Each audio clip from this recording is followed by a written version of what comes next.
ما هو ما تحاولش تقنعني ان حد فيكم كان عنده اي شك ان الزمالك هيكسب الجيش النهارده. ده كانت كوريا الشماليه نفذت تهديداتها وضربت امريكا، او حصل انفجار كوني، او الزمالك يشوف له عقد في اي دوري تاني يلعب فيه، لان البلد دي مش هيبقى له عيش فيها. وتاني وتالت وعاشر مش هنحكم على اناسيو دلوقتي، لسه مش اقل من 10 ماتشات عشان نقدر نحكم عليه، لكن ممكن يكون في علامات ودلائل تقول لك الراجل ده ايه نظامه. الزمالك بيبدأ بالشناوي حراسة المرمى، قصاده الونش وعلي جبر، على يمينهم حسني فتحي وعلى شمالهم احمد فتوح، في الوسط 2 ديفندرات طارق حامد ومعروف يوسف، تحت رباعي هجومي شيكابالا على اليمين، محمد ابراهيم على الشمال، ايمن حفني في القلب حر، تحت مهاجم لسه ما جاش باسم مرسي. المجموعة دي تقريبا كلها لعب مع بعض قبل كده، يعني الراجل مش عايز يلعب كتير في قوام الفرقة لانه لسه معرفش اللعيبة لغاية دلوقتي عشان يبدأ يغير ويحط التاتش بتاعه، وده هيجي مع الوقت، يعني نسيبه ياخد وقته وهو هيعرف غلطته لوحده وبدون ذكر اسماء. ولغاية ما يجي الوقت ده تعليقنا دايما هيبقى ملاحظات على اداء اللعيبة، لانهم العنصر الوحيد الثابت والمستمر لغاية دلوقتي، وهم اللي غرزوا نفسهم الغرزة دي وهم اللي في ايدهم يطلعوا منها. مبدئيا الزمالك شكله منظم من بداية المباراة، في جبهتين بيشتغلوا وباكين بيكملوا وضغط عالي، وبنشوف شيكابالا ومحمد ابراهيم تحت الكوره وبيضغطوا، وده شيء لطيف في حد ذاته. اللي مش لطيف هو انك تحس ان الزمالك كويس ووحش في نفس ذات اللحظه، ما تعرفش وانت بتتفرج مبسوط ولا قلقان، فرحان ولا زعلان، جعان ولا شبعان، شعبان ولا رمضان. يعني تسخن في لحظه مع لعبه حلوه وبعدين تفتكر اللي بيحصل من شهرين فتبرد، وتفضل كده سخن وبارد سخن وبارد. ودي طريقه جديده في الفرجه على الزمالك بطريقه الزبادي، تحس ان اللعيبه عاوزه تعمل حاجه وفي روح جديده وتحركات بكوره ومن غير كوره، الحاجات اللي نسيناها من زمان دي، بس في نفس الوقت مفيش خطوره، عرضيات يمين وشمال ولا كانها موجوده. لو عملنا احصائيه اخر سنتين مثلا على كميه العرضيات اللي الزمالك بيعملها وما بيستفدش منها، هيطلع رقم عالمي تاريخي خزعبلي. محمد ابراهيم مصمم يصعبها على نفسه، ودايما لما بيبقى قصاده اختيارين، واحد سهل والتاني اصعب، بيختار الاصعب وبيصعبها على نفسه انه يرجع لمستواه قبل الاصابه. هو بيلعب جنب الخط وده مش مكانه المفضل، لكن المفروض يسهلها على نفسه لغايه ما يرجع.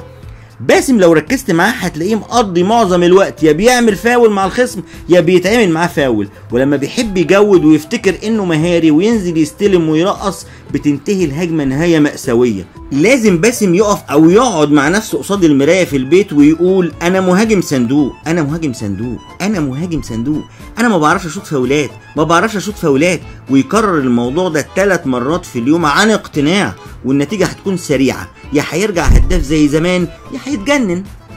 لكن التاريخ سيتوقف كثيرا بالفحص والدرس امام الدقيقه 25 اللي حصل فيها كميه حاجات عجيبه جدا. اولها محمد ابراهيم، والاول مره من ساعه ما رجع من الاصابه بيعمل باصه سهله سريعه من غير فلسفه لايمن اللي قاطع زي الكتاب ما بيقول، انفراد وش ديفندر الجيش اللي ايمن مجرجر وراه من نص الملعب، ما كانش عنده حل غير انه يعمل ضربه جزاء عشان يحطها باسم وينهي صيام شهرين بالتمام والكمال للزمالك عن التسجيل.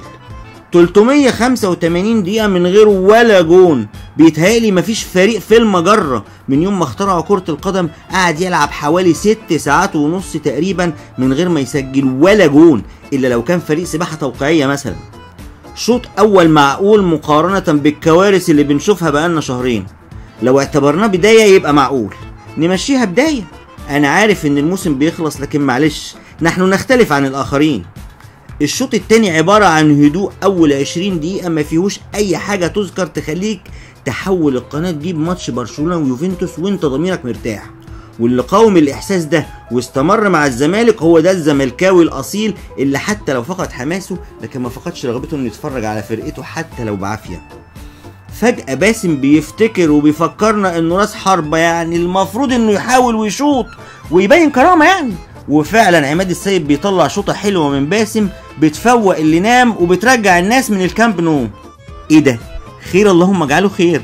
الحكم حسب بلانتي تاني؟ لا لا لا لا لا، انتوا مخبين عليا حاجة؟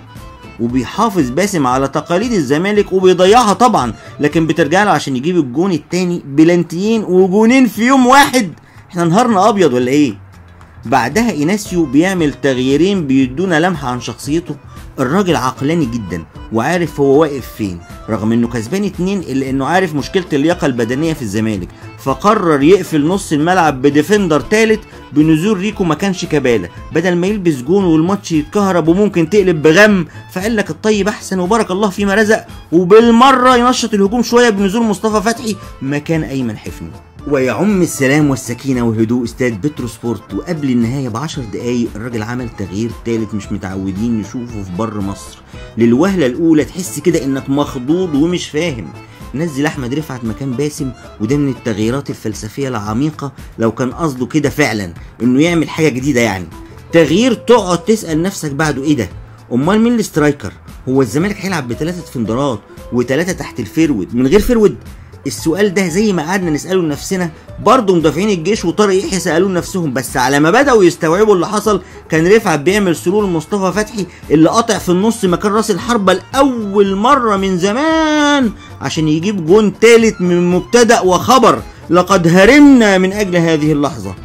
ويواصل رفعت إثبات إنه محتاج فرصة ووقت أكبر من اللي بياخده، وبيجيب بلانتي والله العظيم 3 في نفس ذات الماتش، تالت بلانتي على التوالي. الظاهر قرروا يصرفوا لنا حصة السنة كلها في ماتش واحد، بس الصراحة كلهم ما فيهمش أي شك، يعني تحس بفرحة الحكم وهو بيحسبهم عشان الدنيا مش مستحملة أي مرقعة تحكيمية جديدة. وطبعا لأن العلاقة مش قد كده بين الزمالك وضربات الجزاء، فمصطفى فتحي تقريبا كسر إزاز بلكونة بعد بتروسبورت بشرعين. الزمالك اتحسب له السنة دي 10 ضربات جزاء ضيع منهم 6 بنسبة نجاح 40%. اللهم صل على النبي. ارقام واحصائيات السنه دي هتعدي اجيال واجيال مش هتقدر تحطمها، وكفايه ارقام واحصائيات لحد كده السنه دي عشان خاطري لقد ورمنا. كسبنا ماتش مش اكتر، فبلاش هيبره، لسه التقيل جاي ورا. اقول لكم كلمه سر، طلائع الجيش حرفيا ما عملش هجمه واحده ولا كان له اي خطوره، ومش فاكر الشناوي كان لابس تيشيرت لونه ايه. واقول لكم سر تاني، احسن 3 لعيبه النهارده شيكابالا ورفعت والونش كانوا بره ال18 لفترات طويله مع جهاز فني سابق وبرضه بدون ذكر اسماء. الاختبار الحقيقي هيكون الماتش الجاي مع المصري، فريق منظم ومحترم ومعاهم جهاز فني اشعال ذاتي.